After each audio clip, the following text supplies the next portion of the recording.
Hello everyone, welcome back to Parcham. History to the point series में आज हम discuss करने वाले हैं दो इम्पॉर्टेंट टॉपिक।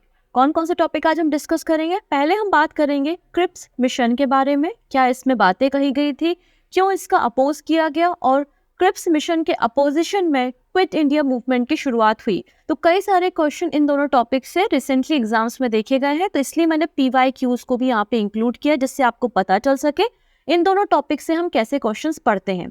ठीक है, तो वीडियो को लास्ट तक देखना है। लास्ट में भी आपको क्वेश्चंस मिलेंगे जिसका आंसर आप हमें कमेंट सेक्शन में दे सकते हैं। अब इन दोनों टॉपिक के आप हैंड रिटन नोट्स भी प्रिपेयर कर सकते हैं, अदरवाइज आज की क्लास की जो PDF है वो हमारी वेबसाइट पे अवेलेबल होगी, तो वेबसाइट से भी PDF डाउनलोड करके आप इस पूरे टॉपिक को पढ़ सकते हैं।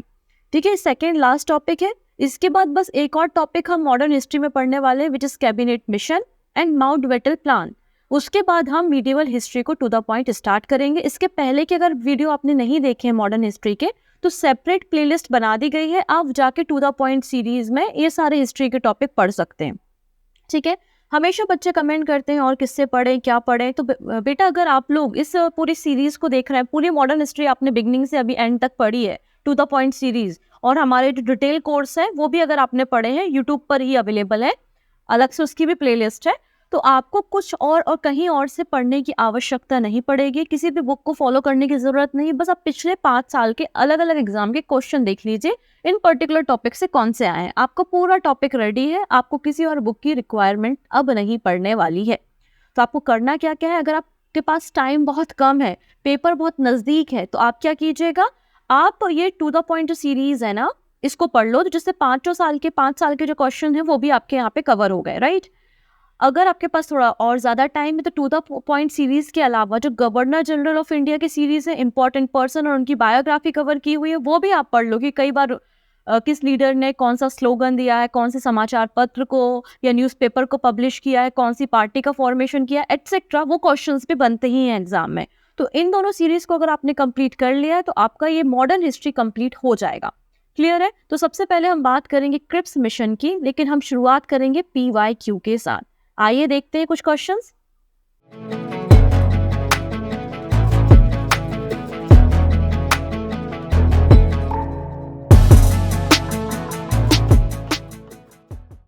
सबसे पहला क्वेश्चन है, which one of the following is not true about the Cripps mission.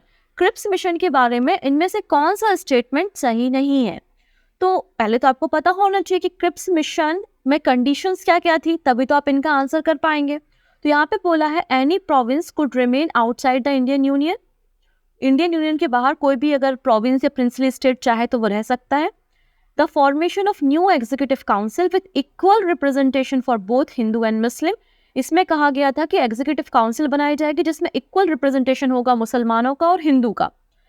Acceptance of the constitution frame by the constituent assembly and dominant status of the end of war. तो यहाँ पे क्रिप्स मिशन में कहा गया था कि अगर कोई प्रिंसली स्टेट है या कोई प्रोविंस है, इंडियन यूनियन से बाहर रहना चाहता है तो वो रह सकता है, अपना सेपरेट कॉन्स्टिट्यूशन बना सकता है। तो पहला स्टेटमेंट सही है। यहाँ पर जो एग्जीक्यूटिव काउंसिल की बात हो रही है और इक्वल रिप्रेजेंटेशन की बात हो रही है, ये स्टेटमेंट बिल्कुल भी सही नहीं है। इक्वल रिप्रेजेंटेशन की बात कहीं भी नहीं की गई है।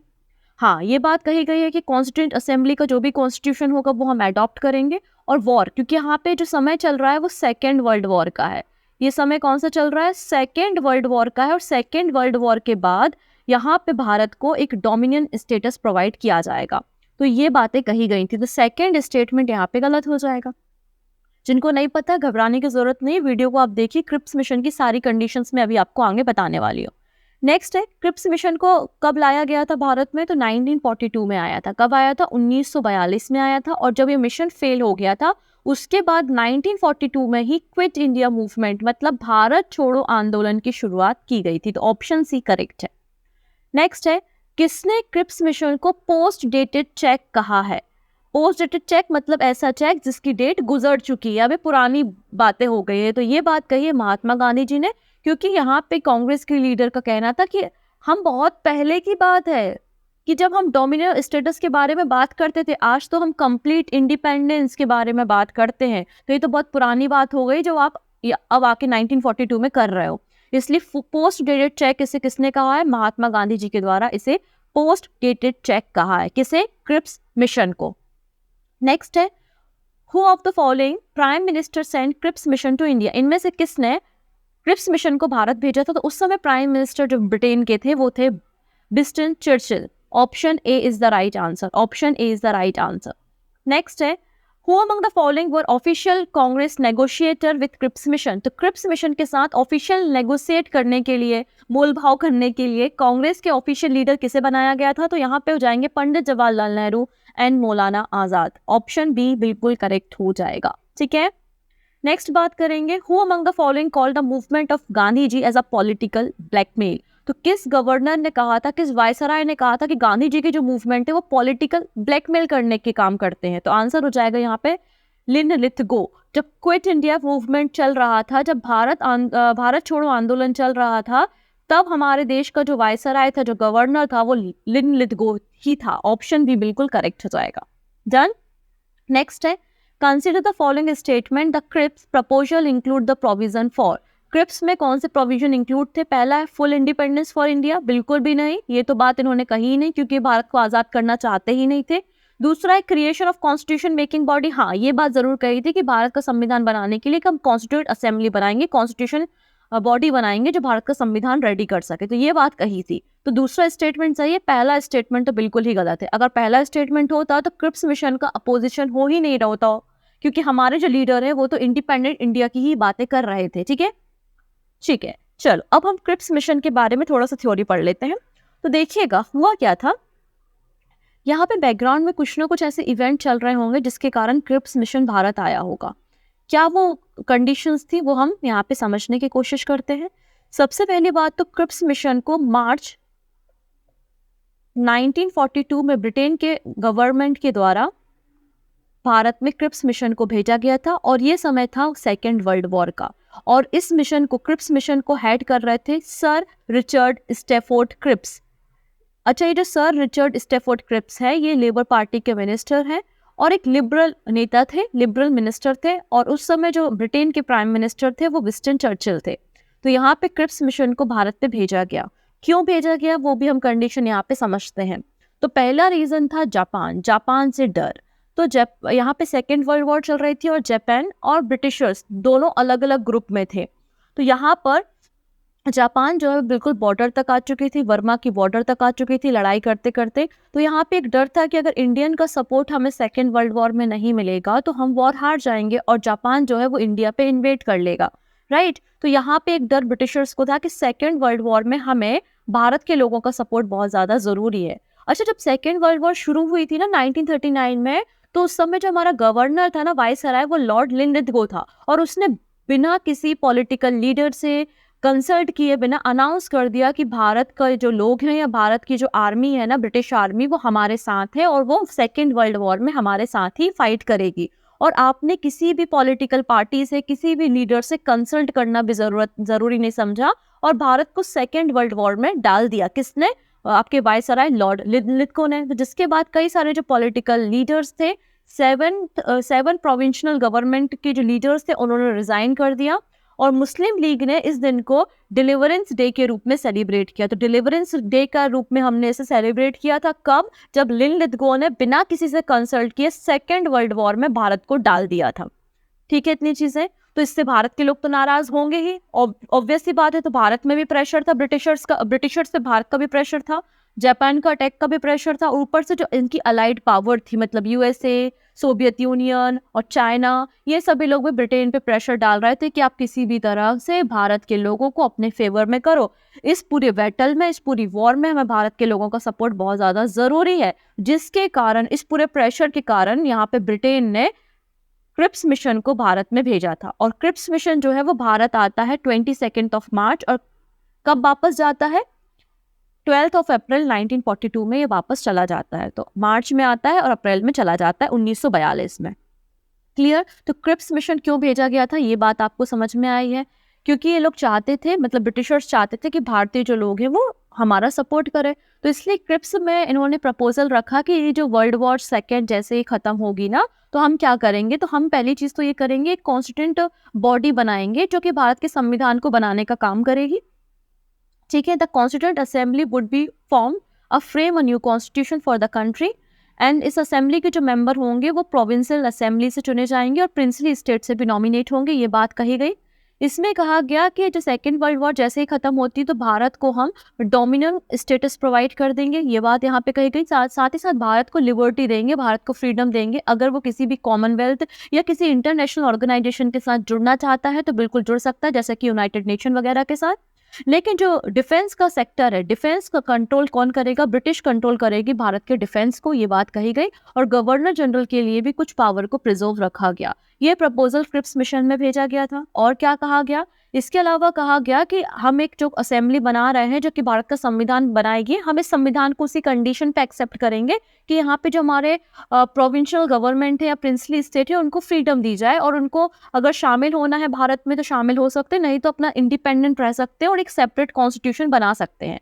इसके अलावा transfer of power and right of minorities, जो माइनॉरिटीज के अधिकार होंगे और उसके सेफगार्ड और नेगोशिएशन करने का अधिकार ब्रिटिश कॉन्स्टिट्यूंट असेंबली और ब्रिटिश गवर्नमेंट को होगा। ये सारी बातें यहाँ पे कही गई। In the mean time until the new constitution came into the force, जब तक नया कॉन्स्टिट्यूशन फोर्स में नहीं आता है, जब तक नया संविधान नहीं बनता है, तब तक India's defence would be controlled by the Britishers and the power of the governor general would remain unaltered. ये बात यहाँ पे क्रिप्स मिशन में कही गई थी। यार ये क्या बातें हो गई? यहाँ पे कहीं पे भी सेपरेट मुस्लिम के इलेक्टोरल की बात नहीं की गई, ना ही माइनॉरिटीज के राइट्स के बारे में बात कही गई। इसके अलावा यहाँ पे हम बात कर रहे हैं डोमिनेंट स्टेटस के बारे में, जबकि हमको तो ये डोमिनेंट स्टेटस चाहिए नहीं, हमें तो कंप्लीट इंडिपेंडेंस चाहिए। और इस डिफेंस की पावर आप अपने हाथों पे रखे हो, हमें डिफेंस की पावर भी हमको ही चाहिए है, क्योंकि जिसके हाथ में डिफेंस होता है वो ज़्यादा पावरफुल होता है, वो कभी भी आर्मी रूल ला सकता है ना। तो ये सारी बातें यहाँ पे है। तो ये सारी बातें जो हमारे अलग अलग पार्टीज के पॉलिटिकल लीडर्स थे वो उनको परेशान कर रही थी, और जब वो परेशान करेंगे तो वो किसी भी हालत में इस क्रिप्स मिशन की कंडीशन को नहीं मानने वाले हैं। ठीक है, इतनी चीज़ है। तो यहाँ पे क्या सिग्निफिकेंस था? तो यहाँ पे पहली बार for the first time British government ने एक्नॉलेज किया था इंडिया को as a right to be dominion status. इसके अलावा अपना कॉन्स्टिट्यूशन फ्रेम करने की आज़ादी दी थी, और कहा गया था any province could have a separate constitution, a blueprint for the India partition. ये तैयार हो चुका था कि भाई अगर सारे प्रोविंस अलग अलग हो जाएंगे तो भारत में ही एक राज्य से दूसरे राज्य जाने के लिए हमें वीज़ा की ज़रूरत पड़ने लग जाएगी, right. Free India could withdraw from the Commonwealth. यहाँ पे इंडिया को फ्री करने की बात हो रही है, और यहाँ पे बोल रहा है कि कॉमनवेल्थ में वो जा सकता है, और चाहे तो अपनी परमिशन से कॉमनवेल्थ में अलग भी हो सकता है। ठीक है, ये सारी बात। तो साथ ही साथ इंडियन का जो रिप्रेजेंटेशन है वो एडमिनिस्ट्रेशन में इंटरिम पीरियड के लिए इंक्रीज हो गया। तो ये कुछ सिग्निफिकेंस थे क्रिप्स मिशन के। बट सभी लोग यहाँ पे नाराज है। क्यों नाराज है? तो यहाँ पे तो गांधी जी ने इसे पोस्ट डेटेड चेक कहा है, क्योंकि अब हमको कंप्लीट इंडिपेंडेंस चाहिए है। इसके अलावा हमें आपने लिबर्टी दी है अपना कॉन्स्टिट्यूशन बनाने के लिए, लेकिन आप पार्टीशन की भी बात करते हो, क्योंकि अगर अलग अलग प्रोविंस अपना कॉन्स्टिट्यूशन बनाएंगे, सेपरेट हो जाएंगे इंडियन यूनियन से, तो हमारे भारत के कई सारे टुकड़े हो जाएंगे। तो इस बात से बिल्कुल भी मुस्लिम लीग मतलब इंडियन नेशनल कांग्रेस और महात्मा गांधी जी भी एग्री नहीं थे, क्योंकि महात्मा गांधी जी अनडिवाइडेड इंडिया चाहते थे। और मुस्लिम लीग नाराज इसलिए था क्योंकि मुस्लिम लीग के लिए यहाँ पे मुस्लिम लीग सेपरेट पाकिस्तान की डिमांड करती थी, और यहाँ पे कहीं भी सेपरेट पाकिस्तान के बारे में नहीं लिखा गया। इसके अलावा यहाँ पे मुस्लिम के प्रॉपर रिप्रेजेंटेशन के बारे में बात नहीं करी गई। हिंदू महासभा नाराज इसलिए थी क्योंकि यहाँ पे पाकिस्तान वायरस अभी भी अलाइव था, पाकिस्तान वायरस अभी भी जिंदा था। तो इन सारी कुछ वजहों से जो है वो क्रिप्स मिशन जो है वो फेल हो गया। और जब क्रिप्स मिशन फेल हो गया तो उसके बाद हमारे देश में शुरू होता है क्विट इंडिया मूवमेंट, मतलब भारत छोड़ो आंदोलन। ठीक है, तो क्रिप्स मिशन के फेलियर की कुछ कंडीशंस आप देख सकते हैं कि didn't promise independent in near future, कि हम देश को आज़ाद कर देंगे भविष्य में, बिल्कुल भी ऐसा नहीं कहा था। महात्मा गांधी जी ने इसका अपोज किया, मुस्लिम लीग ने इसका अपोज किया, क्योंकि माइनॉरिटीज़ के बारे में और पाक के बारे में कुछ भी बातें नहीं की गई थी। इसके अलावा कांग्रेस चाहती थी कि डिफेंस की जो पावर है वो भारत के लोगों के पास रहे, इसलिए कांग्रेस भी इस बात का अपोज कर रही थी। और पार्टीशन ऑफ इंडिया के फेयर से हिंदू महासभा भी क्रिप्स मिशन को अपोज कर रही थी। तो क्रिप्स मिशन का सभी पार्टीज के लीडर के द्वारा अपोज किया गया, और उसके बाद शुरू होता है हमारे देश में क्विट इंडिया मूवमेंट। तो क्विट इंडिया मूवमेंट के शुरू होने के अगर कोई आपसे 2 रीजन मांग ले तो आप 2 रीजन बता देना कि क्रिप्स मिशन जो भारत आया था वो फेल हो गया था, और जापान का डर, क्योंकि जापान बिल्कुल बॉर्डर पे आ चुका था, और यहाँ पे महात्मा गांधी जी और कई सारे पॉलिटिकल लीडर को ये डर था कि जापान से तो हमारी कोई दुश्मनी नहीं है, दुश्मनी तो हमारे ब्रिटिशर्स से है, मतलब जापान की दुश्मनी किससे है? ब्रिटिशर्स से है। तो अगर कभी जापान भारत पे इन्वेड करता है, अटैक करता है, तो उसका रीजन कौन होगा? ब्रिटिशर्स होंगे। इसलिए ब्रिटिशर्स को भारत से बाहर निकालो, जिससे वो डर खत्म हो जाए कि जापानीज आर्मी कभी भारत पे अटैक करेगी। और उस समय हमारी वर्ल्ड वॉर सेकेंड में जबरदस्ती इन्वॉल्व हमको कर दिया गया और हमारी इकोनॉमिक हालत बहुत ज्यादा खराब हो गई। तो इसलिए यहाँ पे क्विट इंडिया मूवमेंट की शुरुआत की गई। तो पहले हम कुछ एमसीक्यू यहाँ पे समझने की कोशिश करते हैं, फिर इस पूरे टॉपिक को और डिटेल में हम समझेंगे। सबसे पहली बात है, where did the Congress working committee meet to pass the quit India resolution of 14 July 1942। तो क्विट इंडिया रेजोल्यूशन को पास करने के लिए कांग्रेस वर्किंग कमेटी की मीटिंग कहाँ पर बुलाई गई थी? तो ये मीटिंग बुलाई गई थी वर्धा में। कहाँ पे बुलाई गई थी? वर्धा में ये मीटिंग बुलाई गई थी, जहां पे क्विट इंडिया मूवमेंट की रेजोल्यूशन को पास करने के लिए डिस्कशन हुआ। In which ground of Bombay the proposal was passed for the quit India movement. तो बॉम्बे के किस ग्राउंड से क्विट इंडिया मूवमेंट के प्रपोजल को पास किया गया? तो आंसर हो जाएगा Gowalia tank maidan. Option A is the right answer. Next है, क्विट इंडिया मूवमेंट 8 अगस्त को शुरू हुआ था। तो डेट याद रखेंगे, 8 अगस्त 1942 को क्विट इंडिया मूवमेंट की शुरुआत कहाँ से हुई थी? बॉम्बे से हुई थी। कहाँ से हुई थी? बॉम्बे। ऑप्शन डी बिल्कुल करेक्ट हो जाएगा। नेक्स्ट है, the statement we shall either free India or die in the attempt is associated with, मतलब या तो हम फ्री इंडिया लेकर रहेंगे तो इस कोशिश में हम मर जाएंगे। तो ये स्टेटमेंट क्विट इंडिया मूवमेंट के समय के स्टेटमेंट है। वैसे ही आप लोगों ने डू और डाई का सुना होगा, करो या मरो। ये स्लोगन भी आपका क्विट इंडिया मूवमेंट से ही एसोसिएटेड है और ये स्लोगन दिया था महात्मा गांधी जी ने। तो महात्मा गांधी जी का है डू और die. Option A. Quit India movement was launch in the response to, तो क्यों लॉन्च किया गया था? क्रिप्स प्रपोजल के बाद इसे लॉन्च किया गया था, क्योंकि ये फेल हो गया था। ऑप्शन सी करेक्ट हो जाएगा। नेक्स्ट है, who was the president of Indian National Congress when it pass the quit India resolution. तो जब क्विट इंडिया रेजोल्यूशन को पास किया गया था तो आईएनसी का यहाँ पे प्रेसिडेंट कौन था? तो आंसर हो जाएगा मौलाना अबुल कलाम आजाद। ऑप्शन सी बिल्कुल करेक्ट है। क्लियर, ऐसे क्वेश्चन एग्जाम में बनते हैं। अब ये क्वेश्चन बड़ा इंपॉर्टेंट है, who among the following run Congress radio during the quit India movement. तो कांग्रेस रेडियो को कौन रन कर रहा था भारत छोड़ो आंदोलन के समय? तो आंसर हो जाएगा उषा मेहता। कौन रन कर रहा था? उषा मेहता। तो ऑप्शन बी बिल्कुल करेक्ट हो जाएगा। ठीक है, ऑप्शन बी। जन अगला है कि वायसराय कौन था क्विट इंडिया मूवमेंट के समय? तो क्विट इंडिया मूवमेंट के समय लिन लिथगो भारत का वायसराय था। ऑप्शन डी यहाँ पे करेक्ट है। तो ऐसे क्वेश्चन पूछे जाते हैं। आइए अब हम इस पूरा बैकग्राउंड को थोड़ा सा समझते हैं। तो क्विट इंडिया मूवमेंट को अगस्त क्रांति भी कहा जाता है। क्यों? क्योंकि 8 अगस्त 1942 में इसकी शुरुआत हुई थी, है ना, इसलिए इसको अगस्त क्रांति भी बोला जाता है, भारत छोड़ो आंदोलन भी बोला जाता है। और ये पूरी जो क्विट इंडिया मूवमेंट के जो लीडर थे वो कौन थे? गांधी जी थे। ठीक है, तो यहाँ पे बैकग्राउंड क्या था? तो पहली चीज तो क्रिप्स मिशन जो है वो फेल हो गया था और सर स्टेफोर्ड क्रिप्स जो है वो वापस ब्रिटेन चले गए थे अप्रैल 1942 में। इससे बात क्लियर हो गई थी कि सेकेंड वर्ल्ड वॉर 2 के बाद भी यहाँ पे ब्रिटिश गवर्नमेंट हमको इंडिपेंडेंट डिक्लेयर नहीं करेगी। ठीक है, इसके अलावा ये तो फेलियर हो गया। सेकेंडली यहाँ पे जापानीज आर्मी का भी एक थ्रेट हमारे देश में था। It is a quite obvious that in case of Japanese attack not only Britain but India and Indian people will also get badly affected. बिल्कुल, जब कभी लड़ाई होती, भले ही भारत इन्वॉल्व हो या ना हो, लेकिन भारत की जमीन पे ही तो ये लड़ाई हो रही, तो भारत के लोग तो इफेक्ट होंगे ही। इस बात का भी यहाँ पे डर था और हमारी इकोनॉमिक कंडीशन भी काफी ज्यादा खराब हो चुकी थी। तो इन सारे डर के चलते हुए क्विट इंडिया रेजोल्यूशन को पास किया गया था।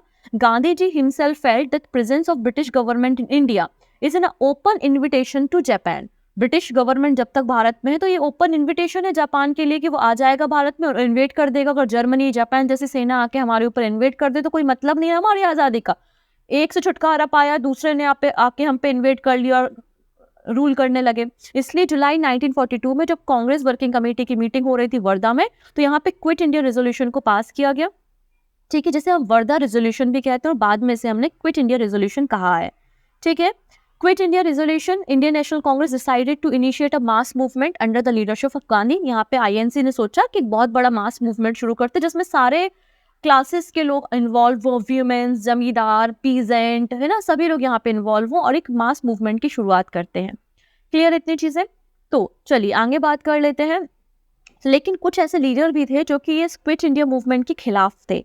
ठीक है, जैसे कि सी राजगोपालाचारी, उन्होंने इस मूवमेंट के अगेंस्ट में जो है आईएनसी से रिजाइन कर दिया था और प्रोटेस्ट करना शुरू कर दिया था। उनका ये कहना था सी राजगोपालाचारी को कि ब्रिटिश गवर्नमेंट अभी सेकेंड वर्ल्ड वॉर में इंगेज है। अगर इस समय हम मूवमेंट शुरू करते तो ब्रिटिश गवर्नमेंट जो है वो और वीक हो जाएगी, तो ऐसे में और भी ज़्यादा कंडीशन वर्स्ट हो जाएगी, सिचुएशन खराब हो जाएगी और जापानीज आर्मी या फिर जर्मनी जो है वो हमारे ऊपर इन्वेड कर देगा। तो ये बिल्कुल सही समय नहीं है क्विट इंडिया मूवमेंट को शुरू करने का, ऐसा सी राजगोपालाचारी या राजा जी का सोचना था।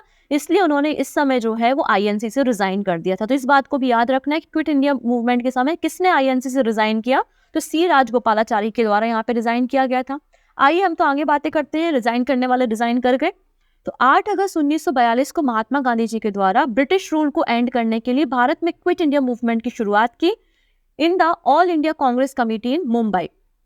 ठीक है, ग्वालियर टैंक मैदान में मुंबई में क्विट इंडिया मूवमेंट की शुरुआत की गई थी। और अरुणा आसफ अली को ग्रैंड ओल्ड लेडी के नाम से भी जाना जाता है और उन्होंने यहाँ पे इंडियन फ्लैग को होस्ट किया था। साथ ही साथ गांधी जी ने इसी अगस्त क्रांति मैदान में जो है वो डू और डाई, करो या मरो का स्लोगन भी यहाँ पे दिया था। ठीक है, इसके अलावा जो क्विट इंडिया मतलब भारत छोड़ो का जो स्लोगन है उसको किसने लिखा है या स्लोगन किसका है, तो आपको याद रखना है यूसुफ मेहर अली ने ही साइमन गो बैक और क्विट इंडिया का स्लोगन दिया हुआ है। इस बात को भी याद रखना, वेरी इंपॉर्टेंट। ठीक है, नेक्स्ट है, अब गांधी जी ने सारे सोसाइटी के लोगों को एड्रेस किया और मूवमेंट को ज्वाइन करने के लिए कहा। गांधी जी ने कहा कि कोई भी ऑफिसर है तो गवर्नमेंट जॉब को क्विट मत करो, आप गवर्नमेंट जॉब में रहो और ओपनली इसका विरोध करो, काम मत करो, बैठे रहो। ठीक है, वैसे सोल्जर्स को भी बोला कि आप अपनी पोस्ट को मत छोड़ो, बस जो भी ब्रिटिश गवर्नमेंट आपको इंस्ट्रक्शन दे रही है आप उसको डिसोबे करो, आप उसको मानने से मना कर दो। इसके अलावा पीजेंट्स को कहा कि आप जो है टैक्स भरना, ब्रिटिश गवर्नमेंट को टैक्स देना बंद कर दो। ठीक है, तो ये सारी बात यहाँ पे इंस्ट्रक्शन अलग अलग सोसाइटी के लोगों को महात्मा गांधी जी के द्वारा यहाँ पे दिए गए थे और इस तरीके से क्विट इंडिया मूवमेंट की शुरुआत गांधी जी की लीडरशिप में हुई थी। लेकिन अगले ही दिन, अगले ही घंटे ऑपरेशन जीरो आर को शुरू किया गया और जितने भी इंडियन नेशनल कांग्रेस के बड़े बड़े पॉलिटिकल लीडर थे जो सारे के सारे क्विट इंडिया मूवमेंट में इन्वॉल्व थे, सभी को पकड़ लिया गया और जेल में डाल दिया गया। गांधी जी को भी आगा खां पैलेस पुणे में रखा गया और कई सारे बड़े लीडर्स को अरेस्ट कर लिया गया। इसके अलावा जो न्यूज़पेपर थे और प्रेस पे यहाँ पे प्रतिबंध लगा दिया गया। जो न्यूज़पेपर हरिजन और नेशनल हेराल्ड जैसे न्यूज़पेपर हैं उनको पूरे क्विट इंडिया मूवमेंट तक के लिए बैन कर दिया गया। ठीक है, ये सारी चीजें होने लगी। अब देखो, कोई भी प्रॉपर या बड़ा लीडर है नहीं जो इस पूरे के पूरे क्विट इंडिया मूवमेंट को रन करे, क्योंकि सारे के सारे बड़े लीडर को तो हमने अरेस्ट करके जेल में डाल दिया है, राइट। इसलिए अब ऑब्वियस सी बात है, जब इतनी सारी भीड़ होती है और किसी को डायरेक्शन नहीं पता, सब यहाँ वहाँ अपनी मर्जी से कुछ करने लगते हैं कि कोई ने रेलवे ट्रैक उखाड़ दिया, किसी ने टेलीग्राम जो सेवाएं हैं वो बंद कर दी, किसी ने पुलिस स्टेशन पे आग लगा दी, किसी ने आर्किटेक्ट जो थे ब्रिटिशर्स के उनको तोड़ना शुरू कर दिया। मतलब बड़े लेवल पे यहाँ पे वायलेंस होना शुरू हो गया था क्योंकि प्रॉपर लीडरशिप की यहाँ पे कमी देखने को मिली। बहुत सारी जगहों पे इंडियन फ्लैग को फहराया गया, कई सारी जो गवर्नमेंट बिल्डिंग्स थी वहाँ पे इंडियन फ्लैग को फहराया गया। जो ब्रिटिश गवर्नमेंट के कम्युनिकेशन सिस्टम थे उसको पूरी तरीके से डिस्टर्ब कर दिया गया, रेलवे ट्रैक को उखाड़ के फेंक दिया गया, टेलीग्राम लाइंस को काट दिया गया। ठीक है, ये सारी घटनाएं यहाँ पे होना शुरू हो गई और साथ ही साथ कई जगहों पे पैरेलल गवर्नमेंट भी रन होना शुरू हो गई थी in the multiple places. Done, students जो है उन्होंने स्कूल और कॉलेज जाना छोड़ दिया। तो इस तरीके से पूरा का पूरा ये जो क्विट इंडिया मूवमेंट है मास लेवल पर पूरे भारत में फैल चुका था, लेकिन किसी भी लीडरशिप का अभाव होने के कारण वायलेंस भी काफी इंक्रीज होने लगा। वायलेंस भी यहाँ पे काफी ज्यादा इंक्रीज हो रहा था। अब यहाँ पे कई सारे लीडर हैं जो अंडरग्राउंड रहकर इस क्विट इंडिया मूवमेंट को रन करने की कोशिश कर रहे थे, जैसे कि अरुणा आसफ अली हैं, राम मनोहर लोहिया, सुचिता कृपलानी, विजू पटनायक, जयप्रकाश नारायण।